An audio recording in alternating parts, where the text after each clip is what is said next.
Hello friends, अस्सलाम वालेकुम। आप देख रहे हैं फुली5 वर्ल्ड यूट्यूब चैनल। मैं हूं फरहान अली।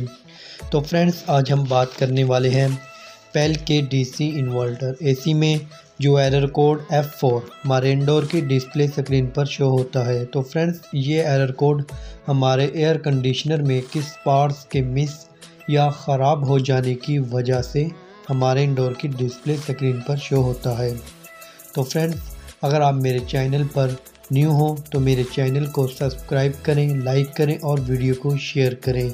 और फ्रेंड्स, साथ में बेल आइकन की घंटी को भी प्रेस कर दें ताकि मेरी हर न्यू वीडियो का नोटिफिकेशन आप तक बर वक्त पहुँच सके।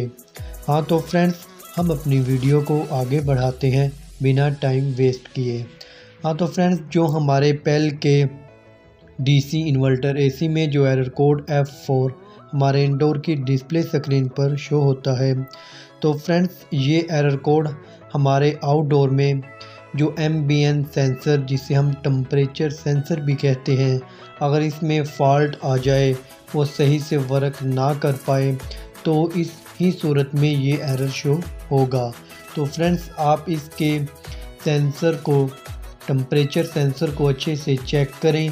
फ्रेंड्स, अगर इसकी वायर कट हो जाए तो भी ये एरर शो करेगा, या हमारा सेंसर शॉर्ट हो जाए, या जो इसका पीसीबी किट में इसका जो जैक लगा हुआ है अगर वो लूज़ हो जाए, वो सही से एडजस्ट ना हुआ हो, तो भी ये एरर शो करेगा।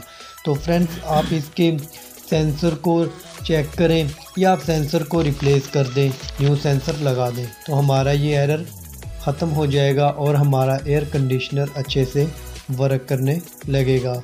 हाँ तो फ्रेंड्स, अगर आप इस किस्म की अच्छी वीडियोस देखना चाहते हैं तो फ्रेंड्स, मेरे चैनल को सब्सक्राइब कर लें और साथ में बेल आइकन की घंटी को भी प्रेस कर लें ताकि मेरी हर न्यू वीडियो का नोटिफिकेशन आप तक पहुंच सके।